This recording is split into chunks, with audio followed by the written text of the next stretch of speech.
A su nombre gloria, qué maravilla, Jesús me salvó. A su nombre gloria, junto a la cruz recibí el perdón. Limpio en su sangre es mi corazón, llena mi alma de gozo y paz.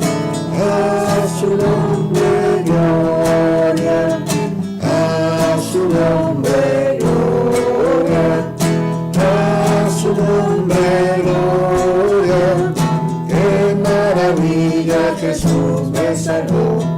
A su nombre gloria, ven sin tardar a la cruz, pecador.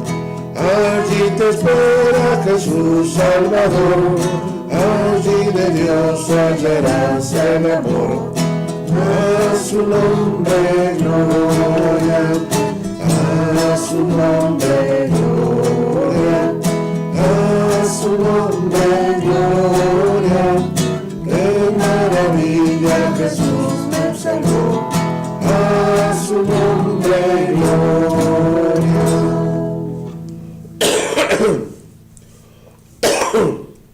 Muy bien. Toma agüita. ¿Guagüita? Está.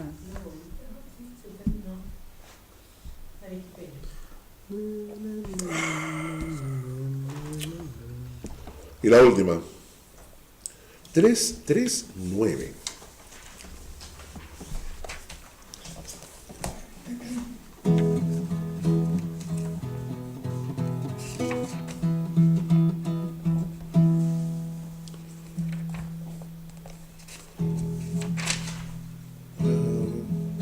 Comprado con sangre por Cristo, con gozo al cielo yo voy, librado por gracia infinita, ya sé que su hijo yo soy.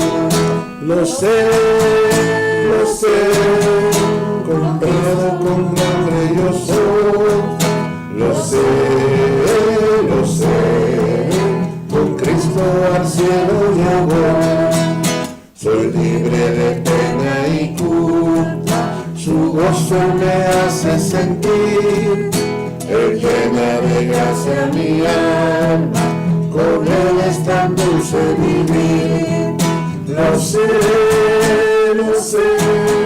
comprado con sangre yo soy. Lo sé, con Cristo al cielo yo voy. En Cristo yo siempre medito y nunca me puedo olvidar. Callar sus favores no quiero, voy siempre a Jesús a alabar. Lo sé, comprado con sangre yo soy. Lo sé, con Cristo al cielo yo voy. Yo sé que me espera corona, la cual a los fieles dará.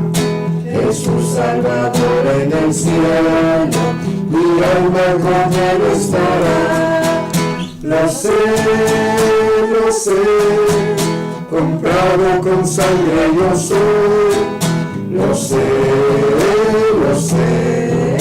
con Cristo al cielo yo voy. Muy bien. Muy bien. Estamos temprano, ¿no? Claro. Podemos tomar un tiempo para orar también. Lucy. Lapicerillos. Bueno.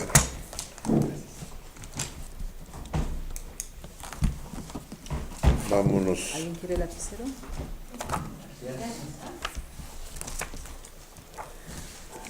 6 de febrero. Ya tuvimos el evento, ¿no? ¿Qué día estamos hoy? ¿10 y qué? Muy bien. Hoy día es 20, sí. Colosenses capítulo 4. Hoy finalizamos la carta de los Colosenses. Así es. Hoy finalizamos la carta de los Colosenses. Nos queda solamente los versículos 15 al 18, que es ya la despedida. Vamos a orar. Señor, te agradecemos por esta noche y te agradecemos por la libertad y la oportunidad de estudiar tu palabra y pidiendo que en base a tu misericordia tengas misericordia de nosotros y nos hables a través de ella. Porque si tú no la revelas, no la entenderemos, Señor.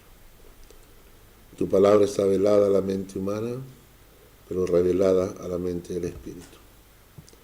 Así que guíanos en esta noche, guíanos en este estudio, Señor. Bendícenos con tu palabra.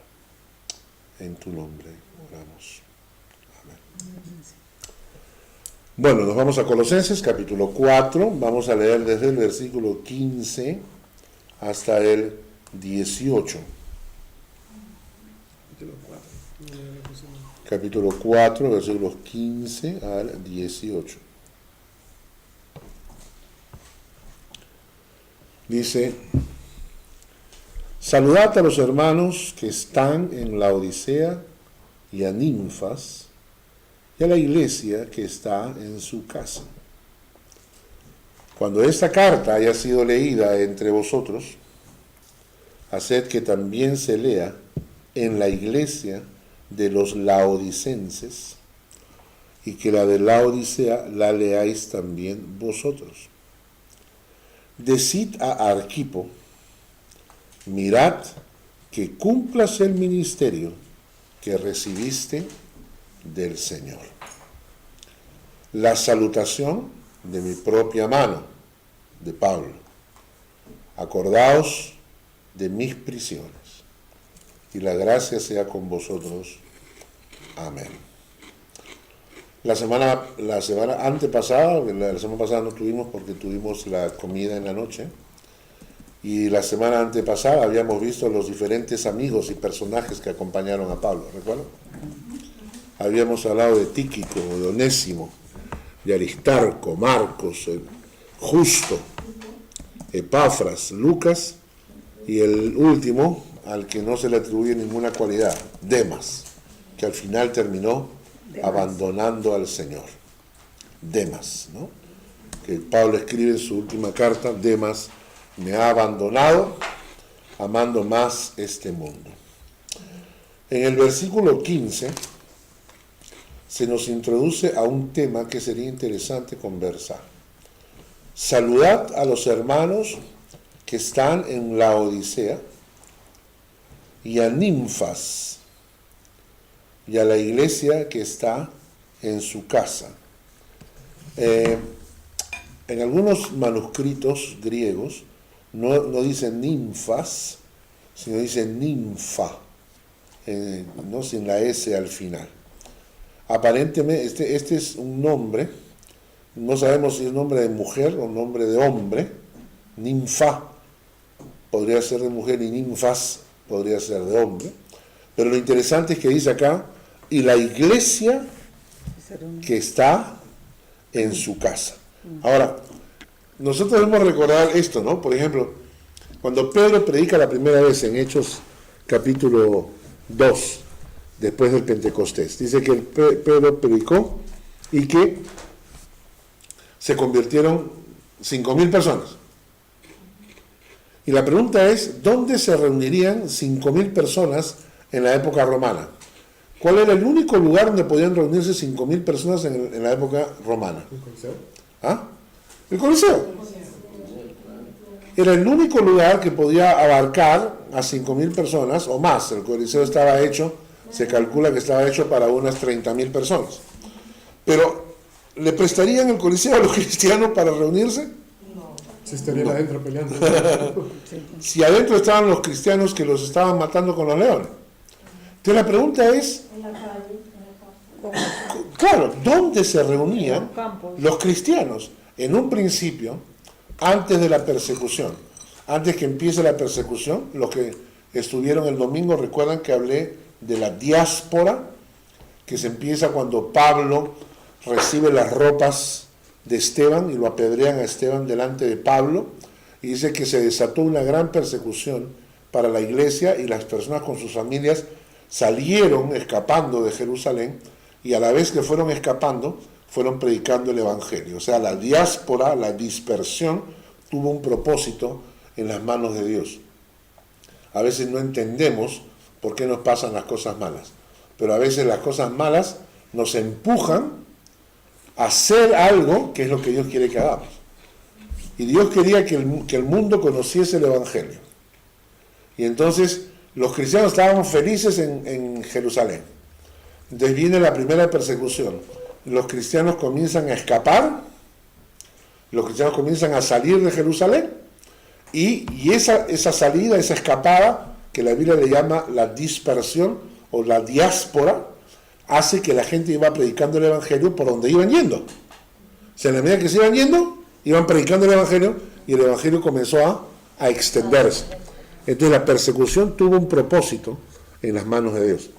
Pero cuando esto ocurre, cuando comienzan los cristianos a ser perseguidos, antes de eso estaban reunidos en Jerusalén. Pero ¿cómo hacían para reunirse? ¿Construyeron templos para 3.000 personas? No existe En el ningún campo templo, o en las casas. ¿no? Cuando recién los cristianos empiezan a tener templos, es a partir del siglo III con Constantino. Recuerda que les conté la historia de Constantino, que el emperador Constantino tuvo un sueño donde se le aparece su madre y le dice: anda y pelea con la cruz. Y él mandó cambiar todas las banderolas de sus ejércitos, los estandartes, ¿no?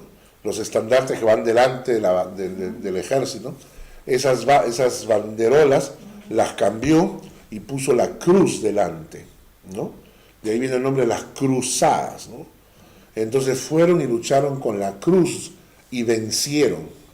Entonces cuando regresa Constantino, victorioso de sus batallas, decide terminar con la persecución de los cristianos y les da la libertad de reunión. Es más, él mismo se convierte al cristianismo.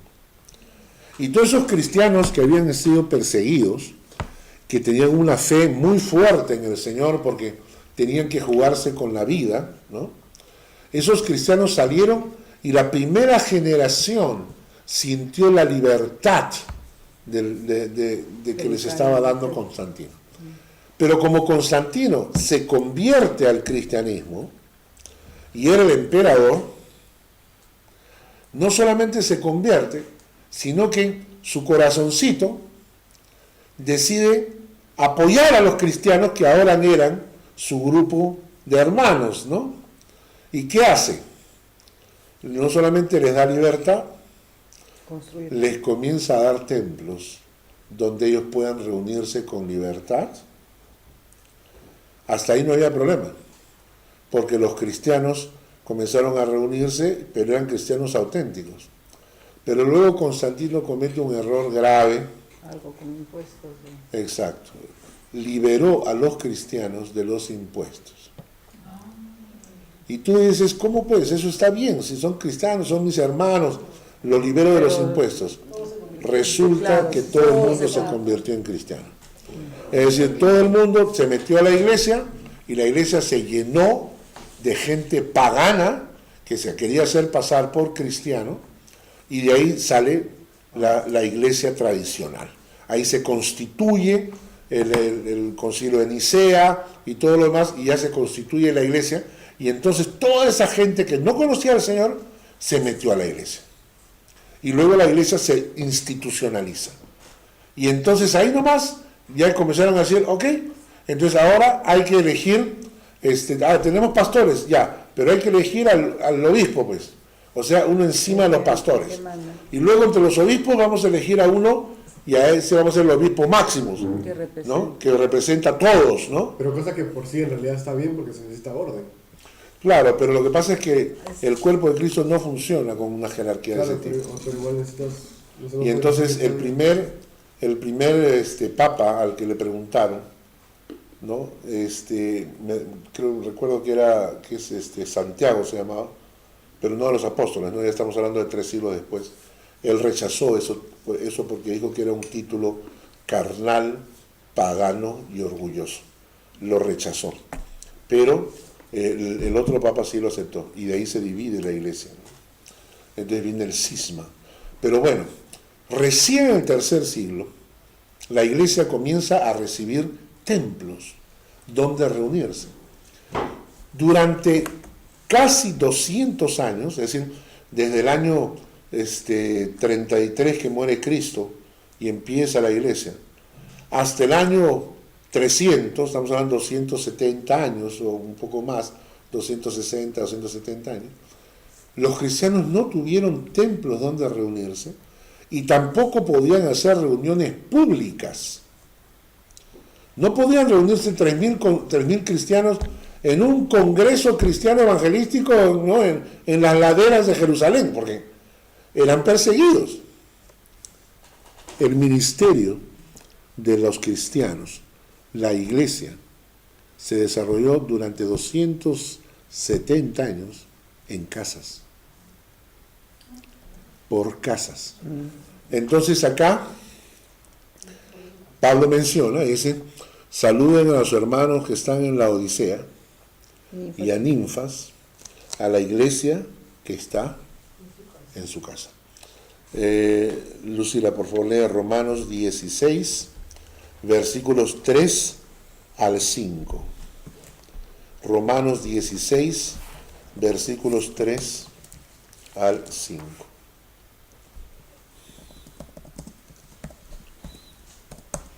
Dice, saluden a Priscila y Aquila, mis colaboradores en Cristo Jesús, que arriesgaron su vida por mí.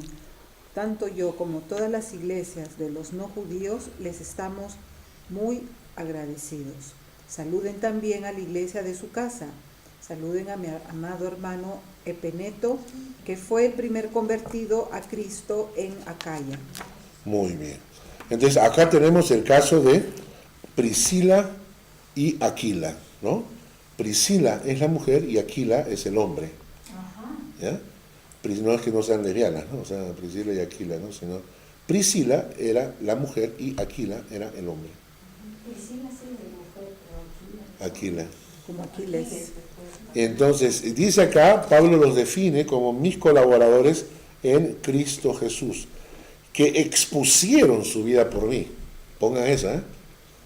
Que expusieron su vida por mí. Arriesgaron su vida. A los cuales no solo les doy las gracias, sino también todas las iglesias de los gentiles. ¿Por qué?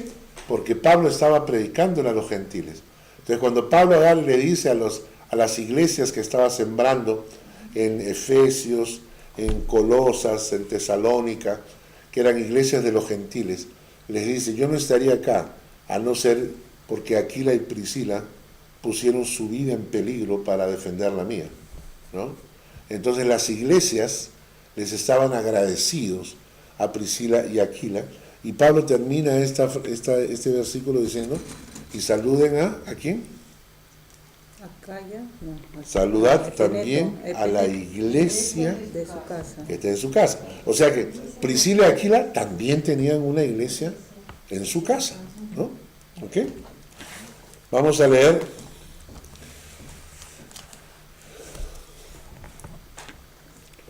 Primera de Corintios 16, 19, Irma.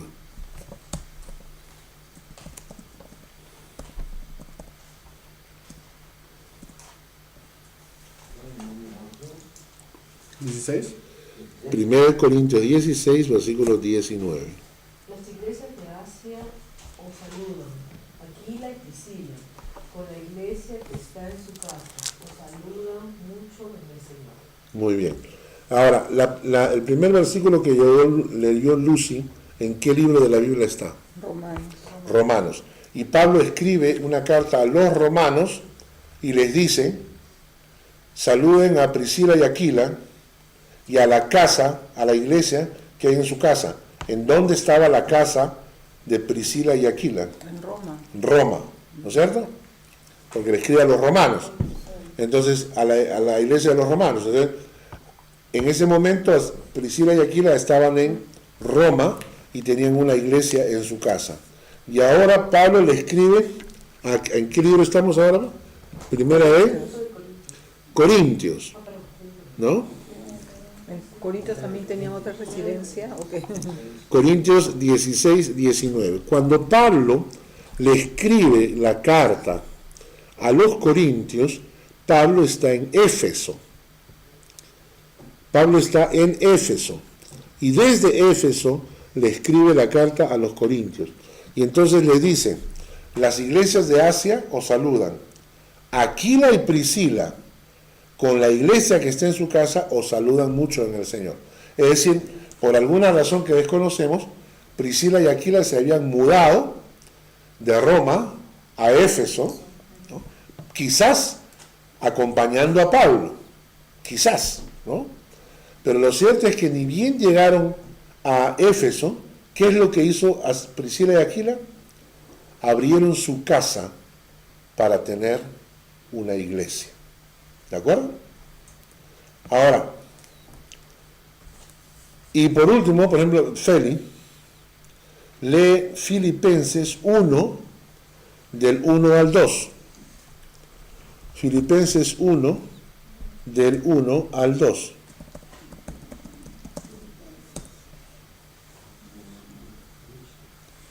Filipenses 1, del 1 al 2. Pablo y Timoteo, siervos de Jesucristo, a todos los santos en Cristo Jesús que están en Filipos, con los obispos y diáconos, gracias y paz a vosotros. No, me he equivocado.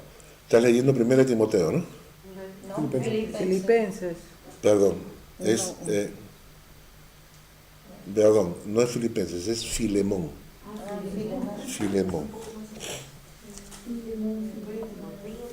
Filemón, mon, mon. ¿Filemón 1 o primero Filemón? Filemón, solamente en un capítulo. Sí, pues está por aquí, lo he visto por aquí.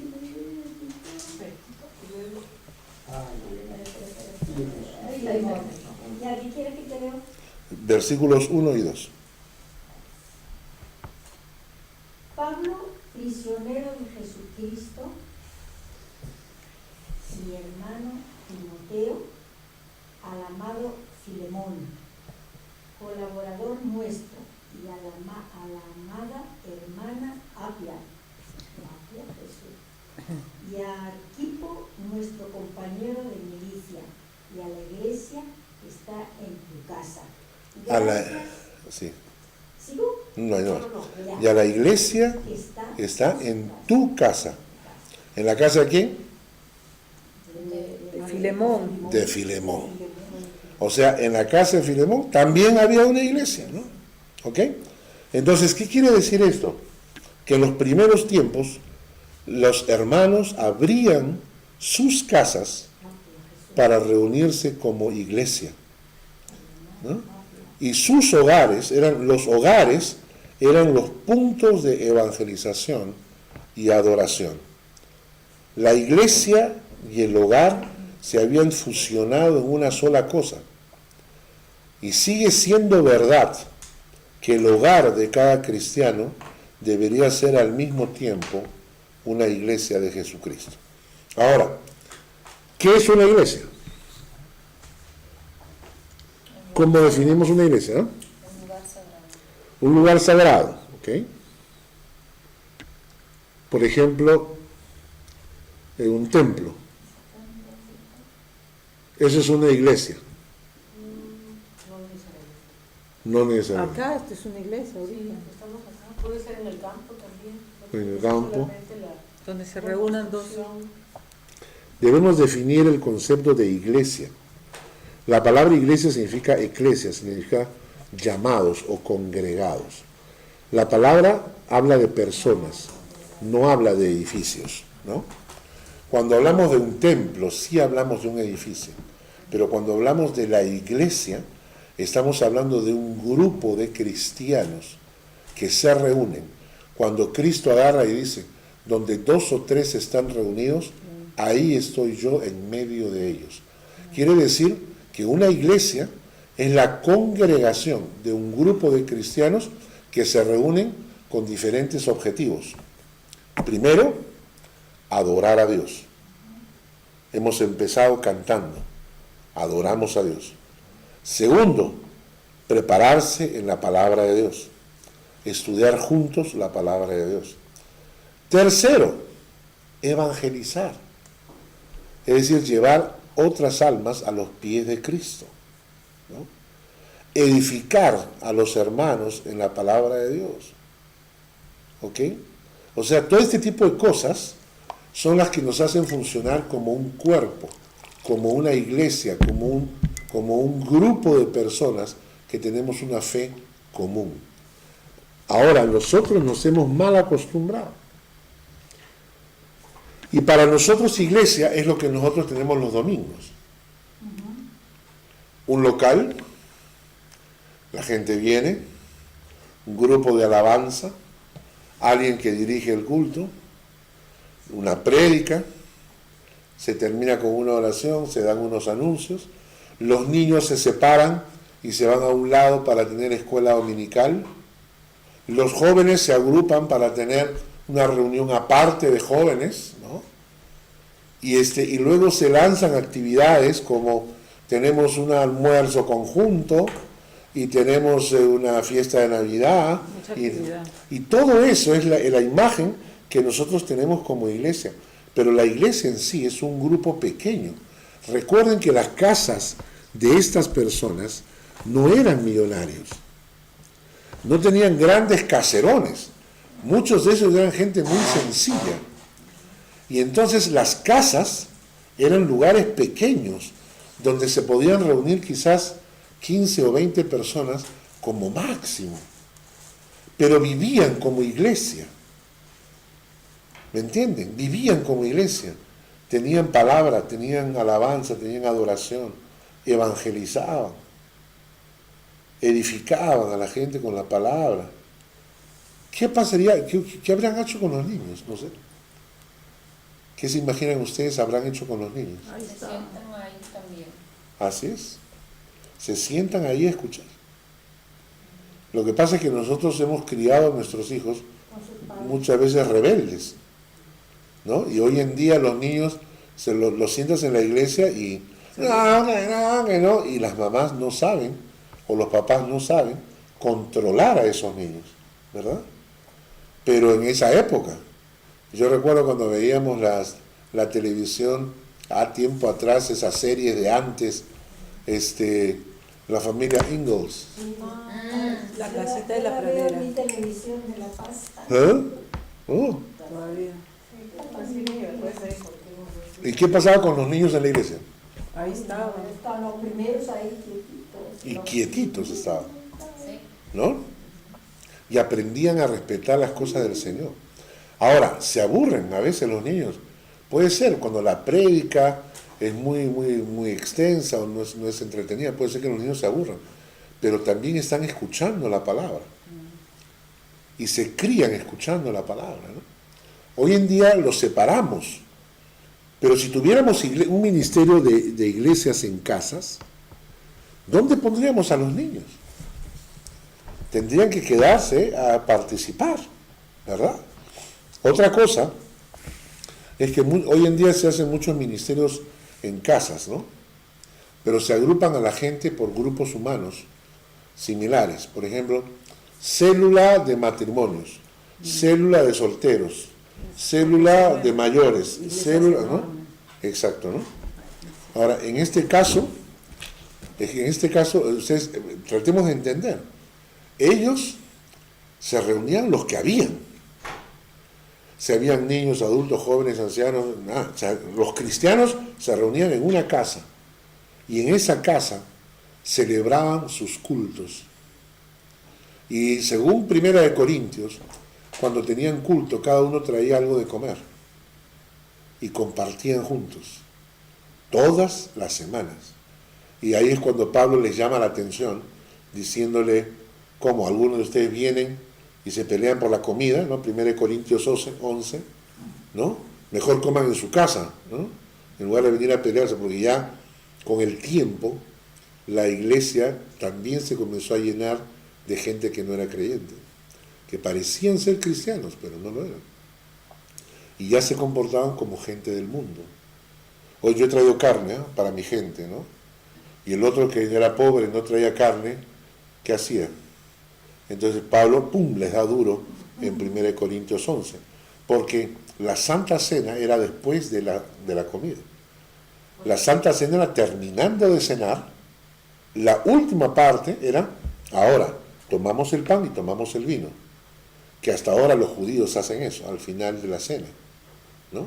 Cuando terminan de cenar, agarran el pan y agarran el vino.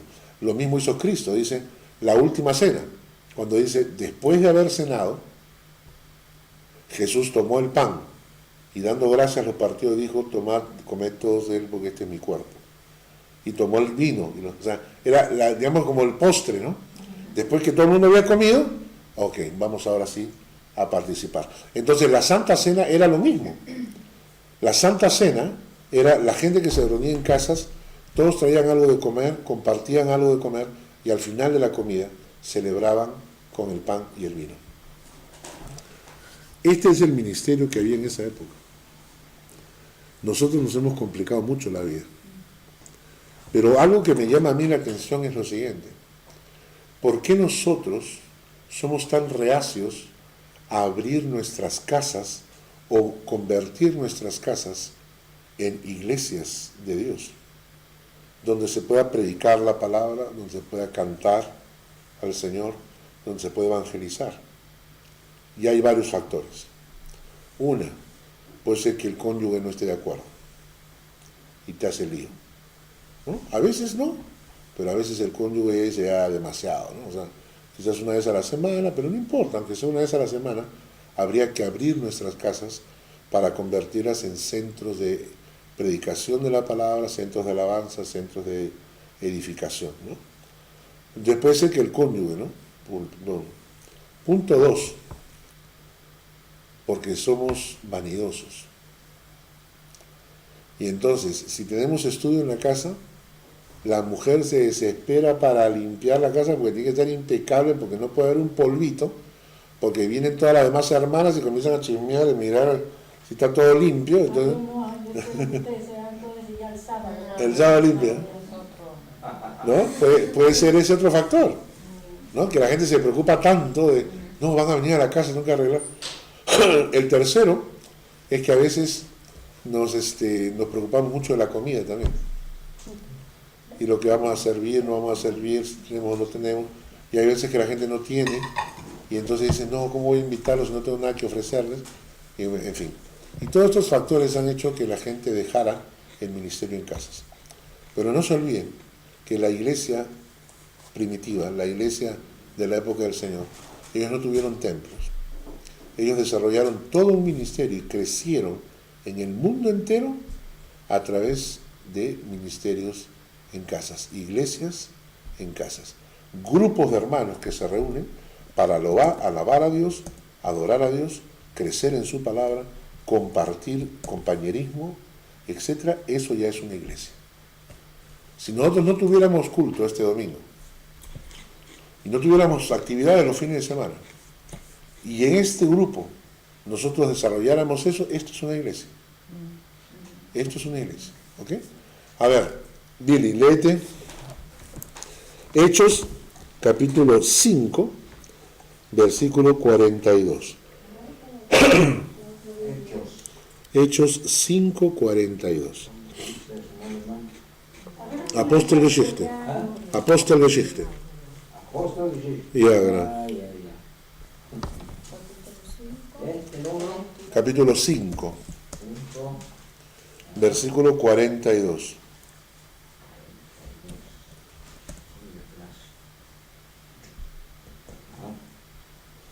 Und jeden Tag lehrten und verkündigten sie ohne Unterlass im Tempel und zu Hause des Jesus, dass Jesus der Gesalbte sei. Ya. Y acá dicen en español, y todos los días en el templo y por las casas no cesaban de enseñar y predicar a Jesucristo. Y todos los días, O sea, había templo, pero de los judíos. de los judíos, exactamente, era el templo de los judíos. Y dice, y todos los días, todos los días en el templo y por las casas no cesaban de enseñar y predicar a Jesucristo.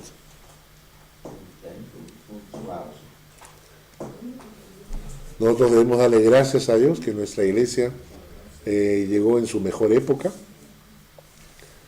y llegamos a tener 6 estudios bíblicos cada semana, aparte de los cultos, ¿no? Teníamos 4 estudios bíblicos acá y 2 estudios bíblicos en base y un estudio bíblico en Berna, ¿no? Eran los martes cuando era el estudio en Berna. Martes era Berna, miércoles en la mañana era Basel, miércoles en la noche era en la casa de Mónica. Después, jueves en la noche era Basel, viernes en la mañana el estudio de Tías, viernes en la noche el estudio de acá, de Proverbios en ese tiempo, ¿no? Y predicábamos la palabra por las casas, ¿no? Y ese es el objetivo que decían los apóstoles, que ellos no cesaban de predicar y enseñar, sea en el templo o sea por las casas, todos los días. Imagínense la pasión que tenían estos por el Evangelio. ¿Y por qué? ¿Por qué todos los días? Para alabar al Señor todos los días. Sí. Es la presencia de Él todos los días. Recuerden que no tenían templos. Cuando se menciona el templo, acá está hablando del templo judío, que es el día sábado. Pero fuera de eso, se reunían en casas. Y en las casas no entraban 3.000 personas. Entonces, ¿cuántas casas habrían? Y los pobres no se daban abasto, ¿no? No se daban abasto para estar en todas las casas, predicando la palabra por todas las casas, y eran todos los apóstoles predicando por todas partes, no se daban abasto por la cantidad de casas. Así es que creció el ministerio de Paul Yong-Gi-cho en Corea del Sur. El ministerio de Paul Yong-Gi-cho creció por un ministerio en casas. Es decir, él pensó que la forma no era crecer por medio del templo, sino al revés. Había que crecer por medio de las casas y después, cuando las casas crecían, iba a crecer el templo. Entonces, ¿cómo se hacía esto? Se organizaban células. Entonces decían, por ejemplo, vamos a empezar con la célula del viernes. Y nuestro objetivo es darle gloria a Dios, alabando, adorando, o sea, tener tiempo de oración juntos. Luego había una enseñanza en la palabra, ¿no? Luego había un tiempo para compartir comida, bocaditos, el que cada uno traía. Luego tenían la Santa Cena y luego traían sus ofrendas y se ofrendaba en las casas. No se ofrendaba en la iglesia, se ofrendaban en las casas. Cuando el grupo ideal eran de 10 a 12 personas. Cuando el grupo superaba los 16, se dividían en 2, 8 y 8. Y seguían así. Y seguían trayendo invitados, seguían predicando. Los estudios bíblicos los preparaba el pastor y se los entregaba para que ellos pudieran desarrollar ¿Los 12? ¿El grupo Los 12? No, ese es de castellanos Pero es más o menos el G12. parecido. Pero en el caso de Paul Yong-Gi-cho, él fue el primero que empezó el ministerio por casas. Y luego, cuando el grupo volvía a crecer, se volvían a multiplicar en 2, ¿no? Y así fueron creciendo, y llegó el punto en que el pastor predicaba o daba el estudio, o uno de los pastores daba el estudio por radio. Y entonces todos escuchaban por radio el estudio bíblico, ya habían recibido los materiales impresos, y entonces en sus casas. Entonces el pastor predicaba por la radio y todo el mundo escuchaba la prédica por la radio, y luego había un líder que guiaba el estudio con los materiales escritos, ¿no?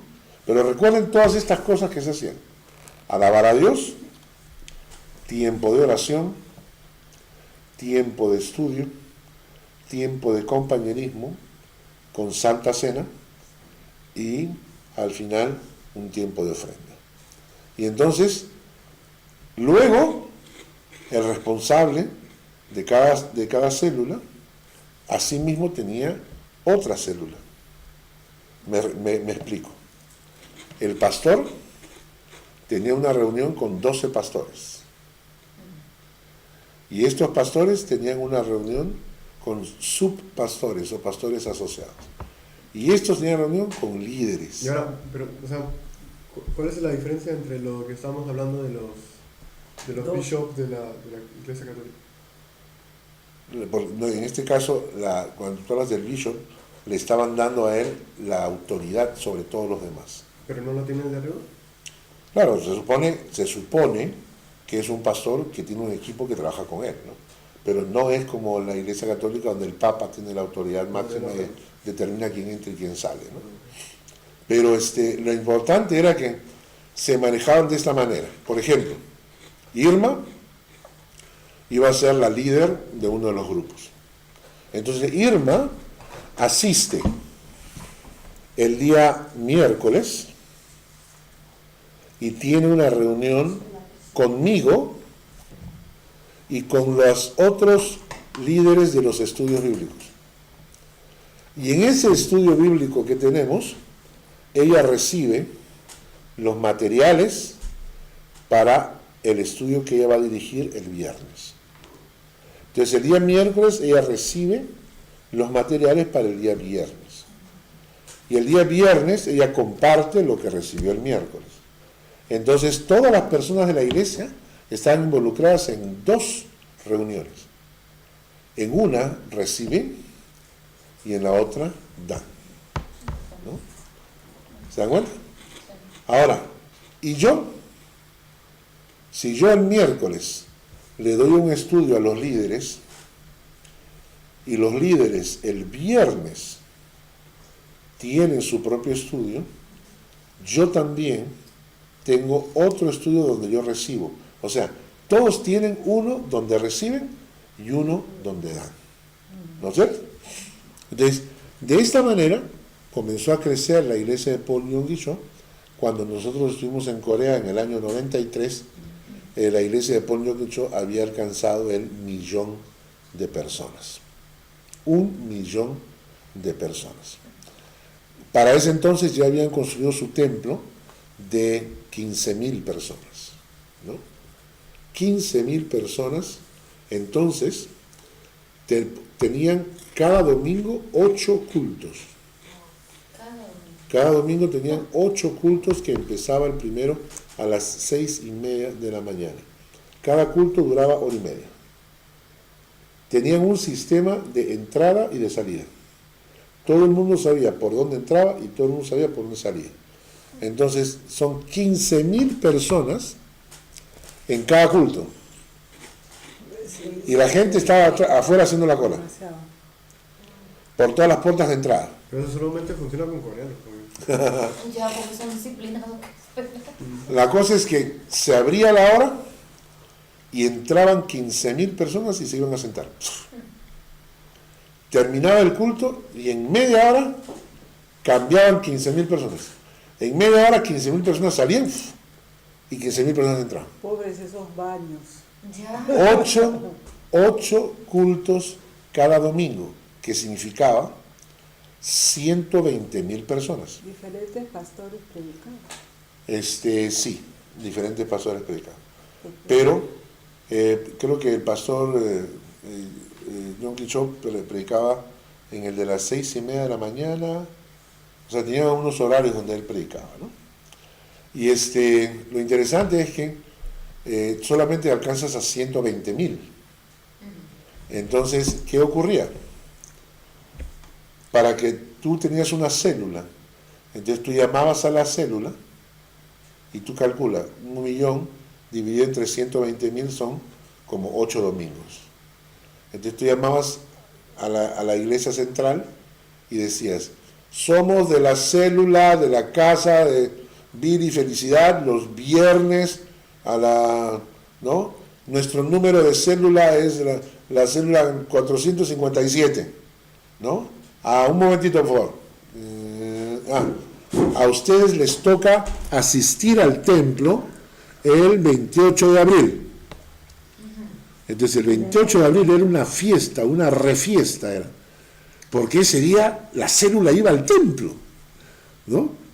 Te tocaba ir a la iglesia cada 8 semanas, ¿no? Y entonces ese día era un jolgorio, ¿no? La célula, ¡ay, nos vamos a la iglesia, nos reunimos juntos!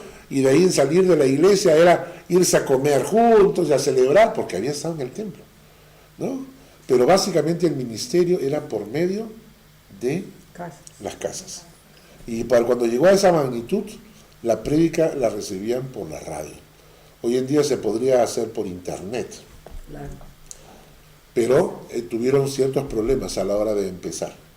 Cuando él empezó su ministerio, mucha gente, los hombres de la iglesia, no disponían del tiempo, porque trabajaban, estaban ocupados, etc. Entonces Paul Young-Cho comenzó a ordenar mujeres líderes, y eso le llevó a que las asambleas de Dios, la denominación llamada Asambleas de Dios, rompiera con él. Y entonces se pelearon, porque la Asamblea de Dios no aceptaba el liderazgo femenino, ¿no? En fin, y así empezó el ministerio de Paul Young-Cho. Ahora vamos a leer, Gendry, léete Hechos 20:20.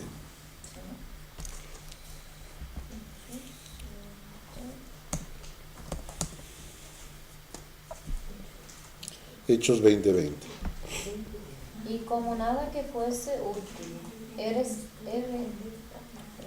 Rehuido de anunciaros y enseñaros públicamente y por las casas.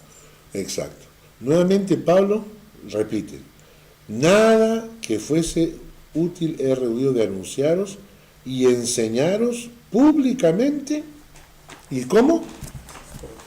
Y por las casas, ¿no? ¿Ok?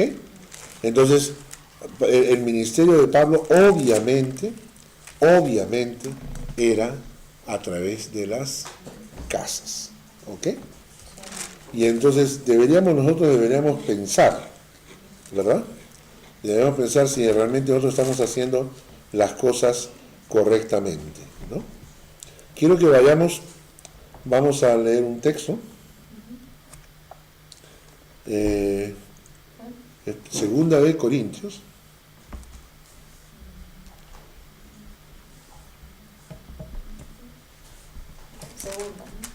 sí.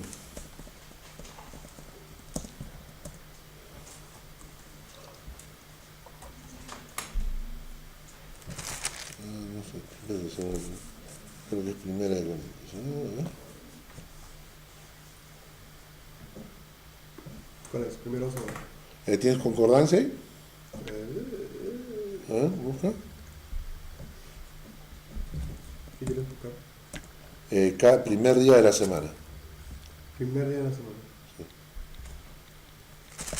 ¿Es el Primera de Corintios o el Segunda de Corintios?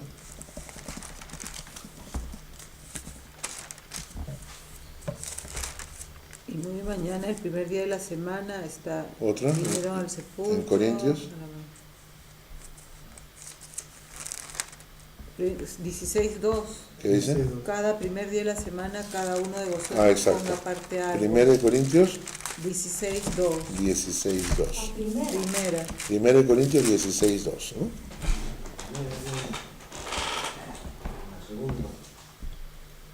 Exacto. Y aquí nos dice que ellos se reunían por casas y se reunían el primer día de la semana, que es el día domingo. O sea, el domingo es el primer día de la semana, el sábado es el último día de la semana. Y entonces dice acá, en cuanto a la ofrenda para los santos, haced vosotros también de la manera que ordené en las iglesias de Galacia. Cada primer día de la semana, cada uno de vosotros ponga aparte algo, según haya prosperado, guardándolo para que cuando yo llegue no se recojan entonces ofrendas, ¿no? O sea, ¿qué es lo que pasaba? Que ellos se reunían el primer día de la semana, el lunes, se reunían en casas para celebrar sus cultos, ¿no? Y Pablo le dice, cada primer día de la semana, también ofrendaban. Entonces decían, ok, vamos ahora a tener el momento de la ofrenda, y la ofrenda quedaba guardada.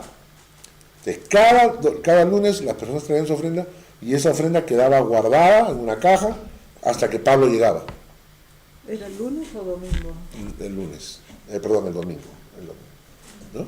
Hasta que Pablo llegaba, y Pablo decía, para que cuando yo llegue, ya no se recojan más ofrendas. O sea, ¿por qué? Porque se han ido juntando las ofrendas progresivamente. Entonces la iglesia tenía esta vida en casas y no en templos, como nosotros estamos acostumbrados. Probablemente, a la larga, cuando la iglesia no tiene dinero para realmente mantener un templo, no queda otra cosa sino volver al ministerio de casas, ¿no? Volver al ministerio de casas. Muy bien. ¿Ok? Volvemos a Colosenses, al capítulo 4. Volvemos a Colosenses, al capítulo 4.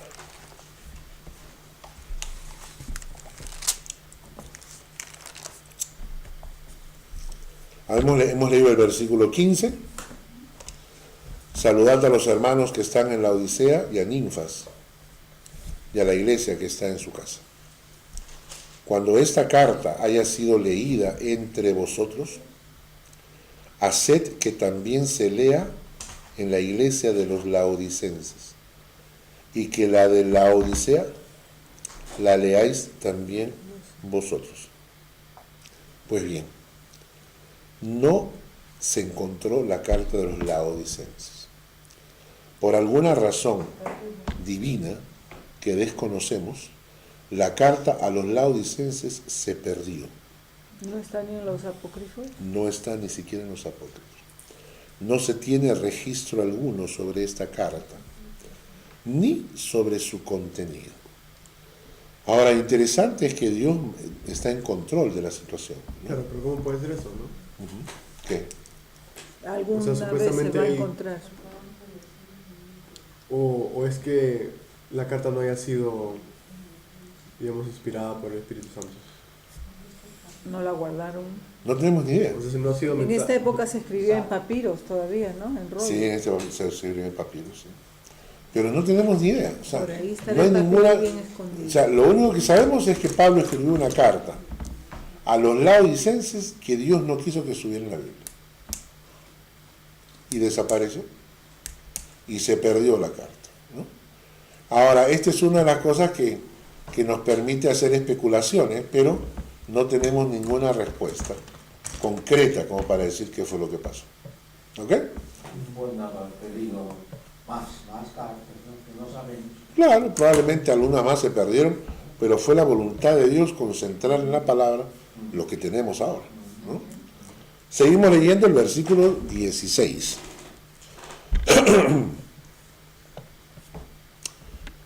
Cuando esta carta haya sido leída entre vosotros, 17, decid a Arquipo, mira que cumplas el ministerio que recibiste en el Señor. Decid a Arquipo. Arequipo será, ¿no? Arequipo, sí. Dice Arquipos. Arquipus. ¿Eh? El único pasaje en la Biblia donde se menciona a Arquipo está en Filemón. Feli, tú leíste Filemón. Y Billy. Ah, no. Vuelve a leer, por favor. Los mismos dos versículos. ¿Filemón qué? Filemón 1, del 1 al 2. Filemón, versículos 1 y 2.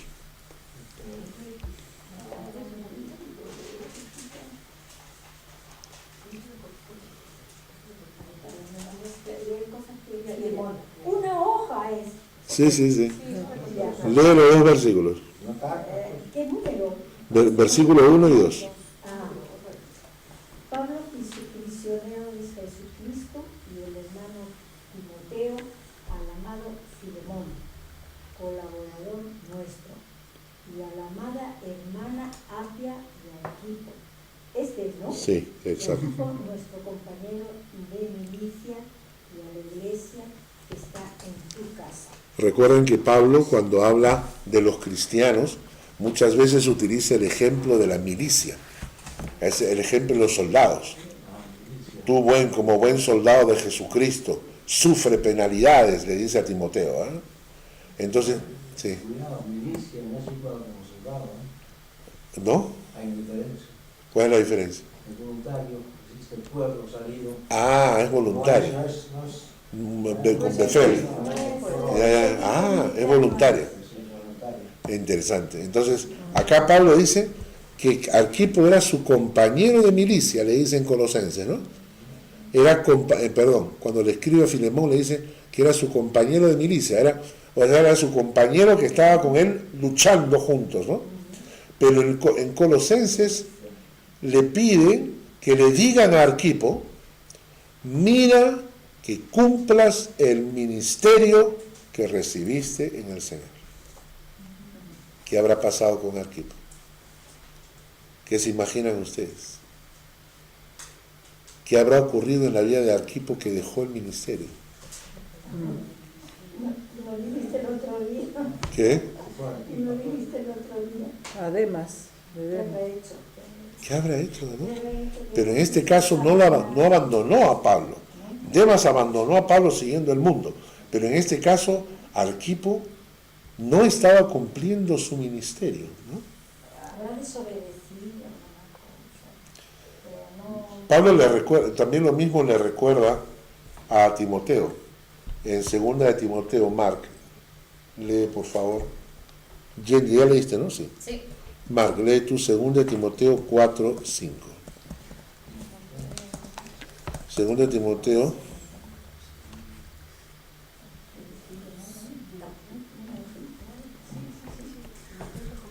Pero tú sé sobrio en todo, soporta las aflicciones, haz obra de evangelista, cumple tu ministerio. Miren las enseñanzas de Pablo a este pastor joven. Sé sobrio en todo. Soporta las aflicciones, Timoteo. Haz obra de evangelista y cumple tu ministerio. Aunque es fácil juzgar a Arquipo, para muchos que estamos trabajando en el reino, sabemos que el ministerio no es fácil. Hay varios peligros que nos tientan a abandonar el ministerio.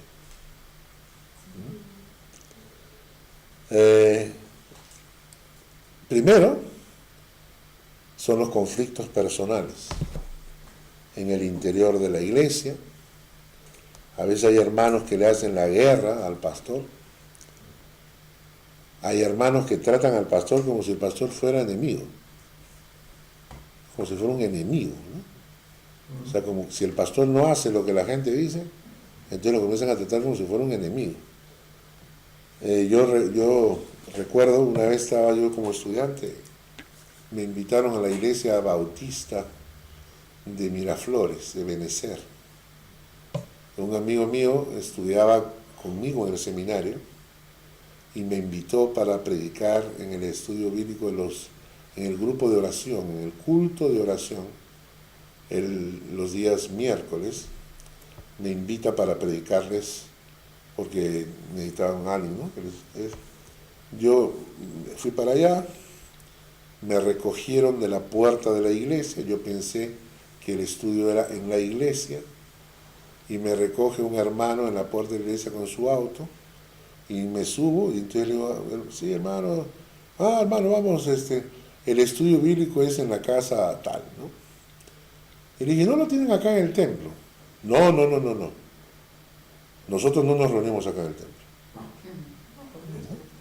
Le dije, ¿por qué? No.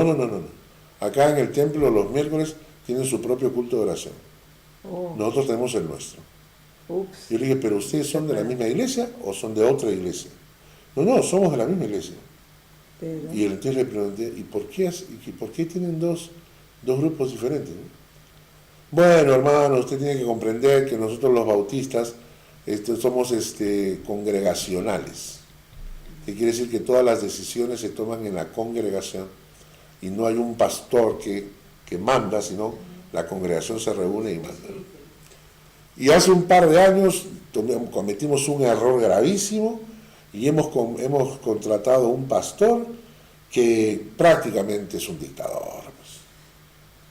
En realidad ellos eran los malos, pero ellos pensaban que el pastor era el malo. ¿Por qué? Porque no se dejaba pisar. ¿No? ¿Por qué? Porque ellos querían decirle al pastor lo que el pastor tenía que predicar el domingo. ¡Está loco! O sea, tienes que predicar sobre estos temas. No quiero. Yo soy el pastor, se supone que yo soy la guía espiritual de la iglesia. Y entonces ellos, pensando que me estaban explicando su posición, me dicen, no. Imagínate, él quiere tomar la decisión de las prédicas, los temas, las enseñanzas. Y él dice, pero él no es el pastor. Ah, bueno, hermano, usted de repente no entiende, ¿no? Pero nosotros no estamos de acuerdo. No estamos de acuerdo. Y escucha, nosotros no estamos de acuerdo y por lo tanto nos reunimos aparte. Solamente venimos el domingo en la mañana a la iglesia porque, según los estatutos, si no asistimos el domingo en la mañana a la iglesia, no hay voto. podemos ser considerados hermanos como alejados. Y si somos hermanos alejados, no tendríamos derecho a voz y voto en la asamblea. O sea, venían solamente para no ser disciplinados, para que la próxima asamblea tuvieran voz y voto para poder votar al pastor. Pero eso sí, me dijo, nosotros estamos guardando todos nuestros diezmos y ofrendas, los guardamos en el banco. No lo entregamos a la iglesia. Hacen millonario al banco. Nosotros estamos guardando en el banco porque no queremos que nuestro dinero vaya a sostener a este pastor. Ahora ponte a pensar el pastor ahí. Pobre pastor. Fuerte, ¿no? Fuerte. Hay iglesias, cuando estamos en el seminario me decían, hay iglesias matapastores, que son iglesias con gente que tiene esa cualidad, que quieren tumbarse a la vida del pastor. Y a veces la gente no se da cuenta, pero, por ejemplo, hay iglesias así, ¿no? Esto lleva a muchos pastores a experimentar depresiones crónicas, ¿no? Después dice, por ejemplo, el Instituto Francis Schaeffer dice, destaca que 57% de los pastores preferían tener un trabajo secular y no querían seguir trabajando con las iglesias. Se habían cansado de las iglesias. Entonces, hay conflictos, puede ser al interior de la iglesia o en la familia también, ¿no? O sea, conflictos conyugales o lo que fuese. Ahora, si el pastor está en esa situación y luego aparece la oportunidad de trabajar fuera y sale un buen negocio, Pablo le dice a Timoteo, ten cuidado de no enredarte en los negocios de la vida, porque fácilmente puedes dejar el ministerio en segundo plano, ¿no?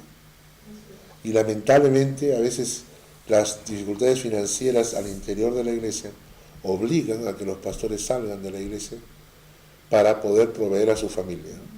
Entonces, si se abre una puerta de un negocio secular o un trabajo secular y el pastor dice, tengo que mantener a mi familia, o sea, perdónenme hermanos, pero la iglesia no está proveyendo lo necesario, yo tengo que trabajar secularmente.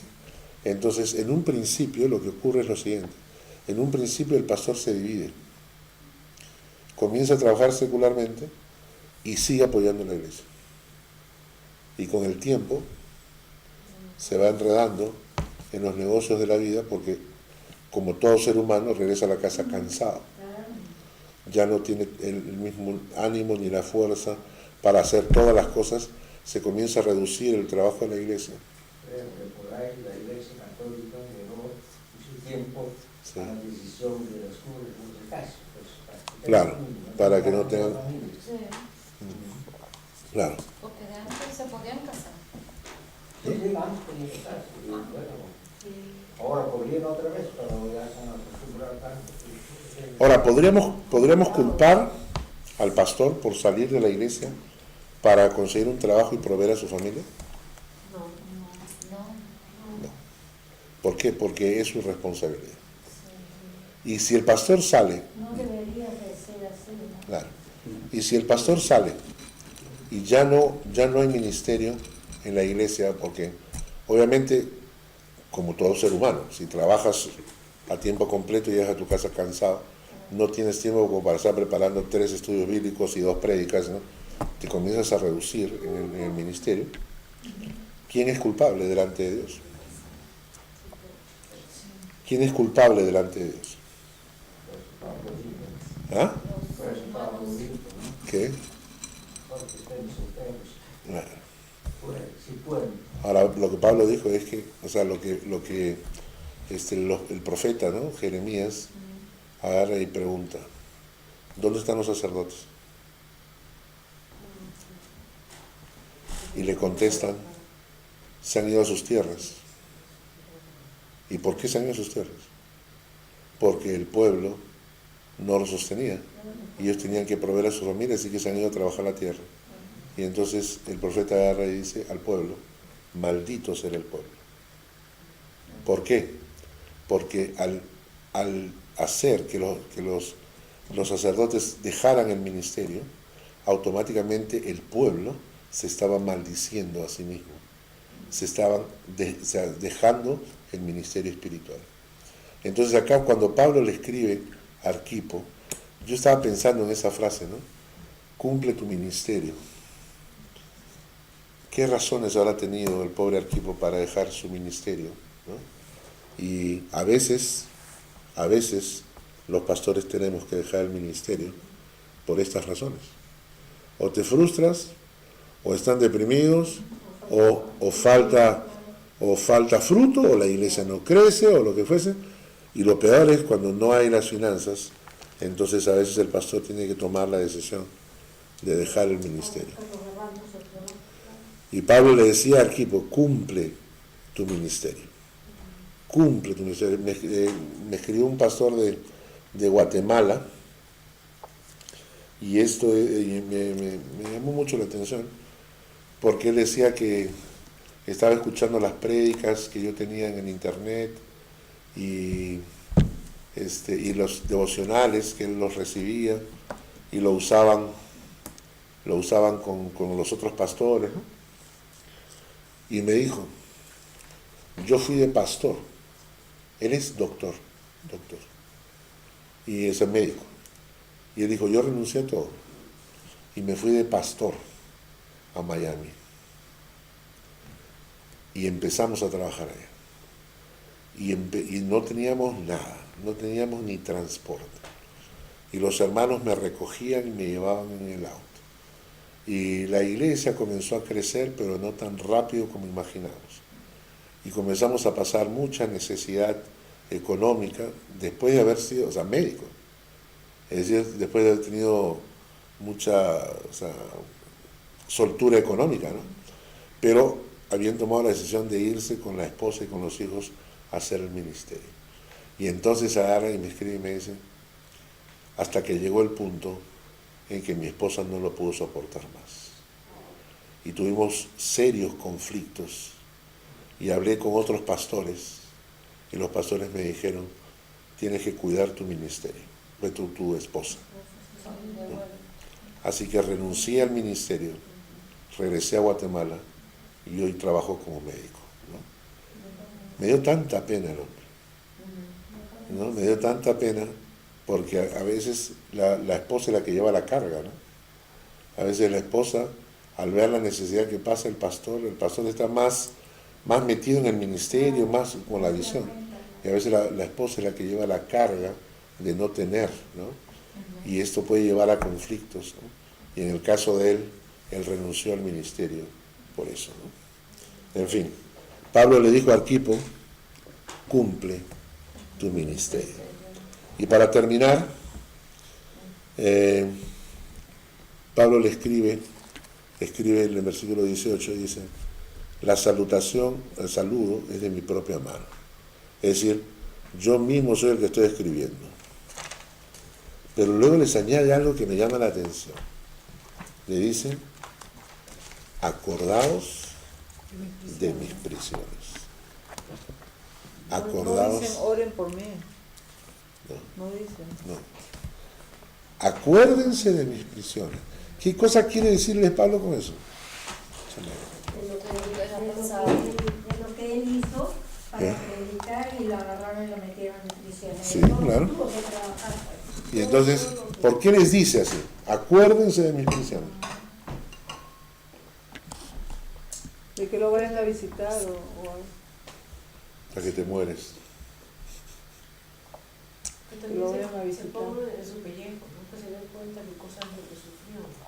Todas las, Claro, todo su sufrimiento, todo su... las decepciones que tuvo y todos los desengaños que tuvo de la gente.